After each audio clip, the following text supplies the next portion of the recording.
Court Sanjay রায়কে দোষী সাব্যস্ত করেছে এবং যেই সেকশনে করা হয়েছে সেটা হচ্ছে section 64 of BNS, section 66 and section 103 of BNS.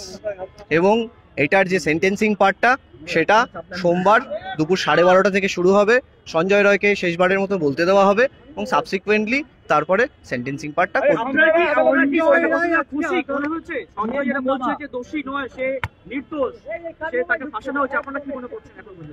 দেখুন, আমাদের যা যা মনে হওয়ার পার্ট সেটা আমরা আমাদের ওরাল আর্গুমেন্টসে বলেছি।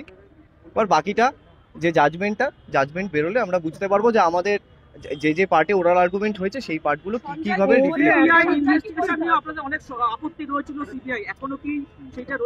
দেখুন, কোর্টও তো রিফ্লেক্ট করেছে যে ইনভেস্টিগেটিং এজেন্সি যারা ছিল তাদের বেশ কিছু ভুল ছিল এবং তাদের কিছু জিনিসে তাদের ল্যাচেসের উপরে কোর্ট সেটা হাইলাইট করেছে এবং সেটা বলেছে কোর্ট যে আমরা আমাদের কোর্ট বলেছে যে জাজমেন্টের কপিতে সেটা রিফ্লেক্টেড থাকবে।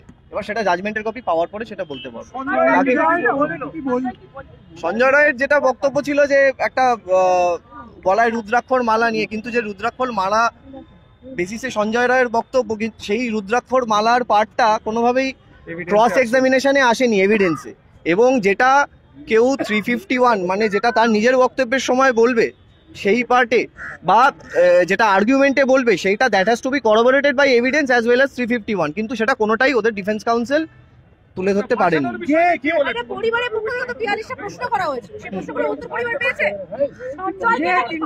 আজকে পরিবারের পক্ষ থেকে যেই 42টা তাকে উত্তর দেবে একটু বলবেন? এক এক করে বলছে একজন করে বলুন, তার উত্তরটা আমরা দিয়ে দিচ্ছি।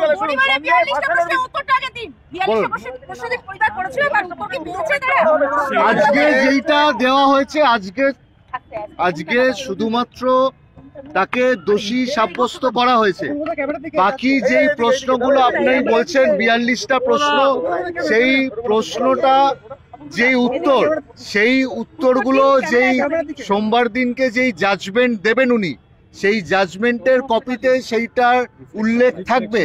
এবং আজকে জজ সাহেব উনি যেই রায়টা দিতে চলেছেন, যে জাজমেন্ট বা সেন্টেন্সিংটা দিতে চলেছেন, সেখানে উনি পরিষ্কারভাবে বলে দিয়েছেন উনি কতগুলো ভাগে সেটাকে ভাগ করেছে।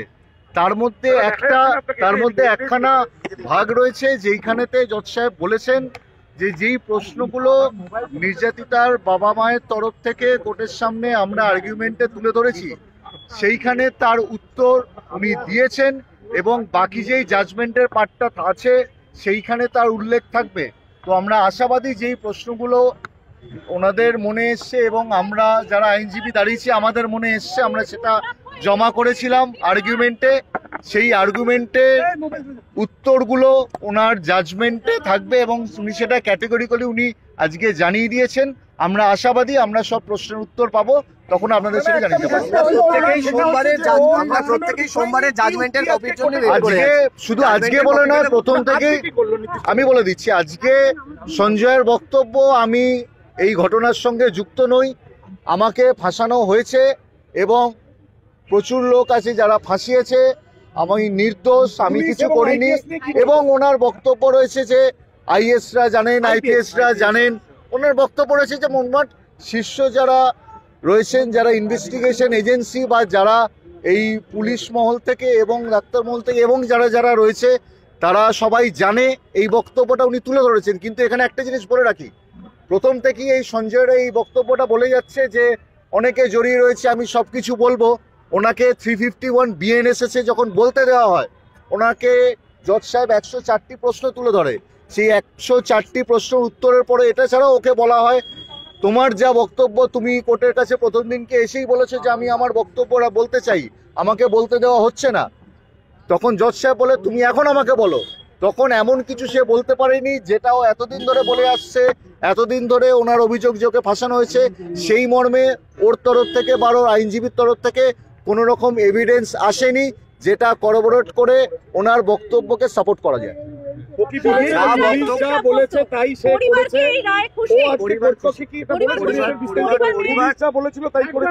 না, কোনো কাউকে স্পেসিফিক কাউকে দোষ দিয়ে বলেনি, ওর একটাই বক্তব্য আমি নির্দোষ, আমাকে ফাঁসানো হয়েছে এবং সবাই জানে সবাই এই জানে এবং বক্তব্যটা দেবাদাস রয়েছে, ছিল। কিন্তু এইখানেতে যখন আর্গুমেন্টে বলা হয় বা তার পরে বলা হয় একটা কেসের বিচার পেতে গেলে বিচারের জন্য যেটা দরকার সেটা হচ্ছে এভিডেন্স।